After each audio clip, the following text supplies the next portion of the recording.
মালিকেৰ নাম ৰাখো মালিকেৰ নাম ৰাখো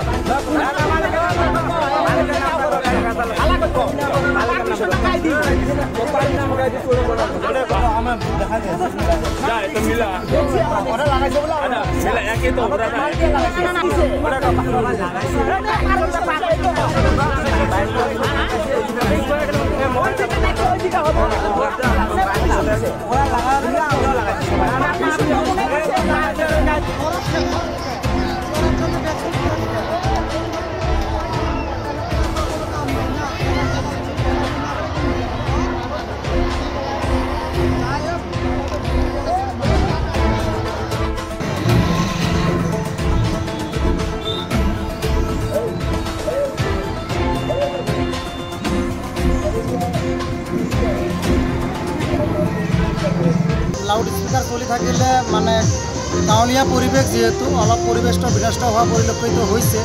ইয়াৰ বাবে আমি মেলা কৰ্তৃপক্ষক অৱগত কৰিছোঁ যাতে অনাগত যিকেইদিন আছে যাতে আপোনাৰ 9টা বা 10টালৈকে 10টাৰ পিছত একেবাৰে লাউড স্পিকাৰ বন্ধ হৈ যায়। কাৰণ বহুত ল'ৰা ছোৱালী পৰীক্ষা দি থাকে আৰু বহুত বেমাৰী মানুহ আছে, বহুত কমপ্লেইনো দিছে। চ' আমি এই ক্ষেত্ৰত প্ৰশাসন আৰু মেলা কৰ্তৃপক্ষক আবেদন জনাইছোঁ যাতে লাউড স্পিকাৰবিলাক আপোনাৰ 9টা বা 10টাৰ ভিতৰত বন্ধ একেবাৰে বন্ধ হয়। এইকেইদিন অলপ বেছি সৃষ্টি হৈছিল, যাৰ কাৰণে তেওঁলোকে বন্ধ কৰা নাছিল। বহুতে হয়তো মিউজিক বজাই দোকান চোকান কিবা কিবি কৰি মানে এটা পৰিৱেশ প্ৰদূষণ কৰি আছে। গতিকে আমি আহ্বান কৰিছোঁ যাতে বন্ধ কৰে।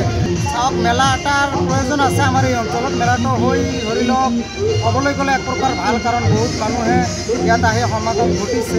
কিন্তু তেনেকুৱা অশ্লীল নৃত্য বা তেনেকুৱা অনৈতিক বা অবৈধ কিবা কাম যাতে নচলে তাৰ বাবে আমিও অলপ চকু মানে দৃষ্টিগোচৰ কৰিছোঁ যাতে নহয়। যদিও হ'ব ধৰিছিল 2-এটা আমি বন্ধ কৰি দিছোঁ আৰু এই ক্ষেত্ৰত মেলা কৰ্তৃপক্ষক সচেতন হ'বলৈ অনুৰোধ জনাইছোঁ যাতে আপোনালোকে ক'বলৈ গ'লে এইবিলাক এণ্টাৰটেইনমেণ্টৰ বাবে লাগে। আমাৰ অঞ্চলত তেনেকুৱা নাই। ধৰি লওক নাগৰতলা আদি কৰি বিভিন্ন তেনেকুৱা কিছুমান আনন্দময় পৰিৱেশ ইয়াত সৃষ্টি কৰিছে। এই ক্ষেত্ৰত মই এইটো ক'ব বিচাৰিছোঁ যে হয়তো মানুহে ইয়াত আহে বিনোদন কৰিবৰ বাবে, অলপ সচেতনতা বজাই ৰখাই যাতে কামবিলাক কৰে, সুপৰিকল্পিতভাৱে মেলাখন যাতে অনুষ্ঠিত হয়, যাতে কোনো মানুহে কোনো দুৰ্ঘটনাৰ সন্মুখীন নহয়। সেই ক্ষেত্ৰত যিমান আপোনাৰ সুবিধা হাতত ল'ব লাগে মেলা কৰ্তৃপক্ষক মই ল'বলৈ আহ্বান জনাইছোঁ।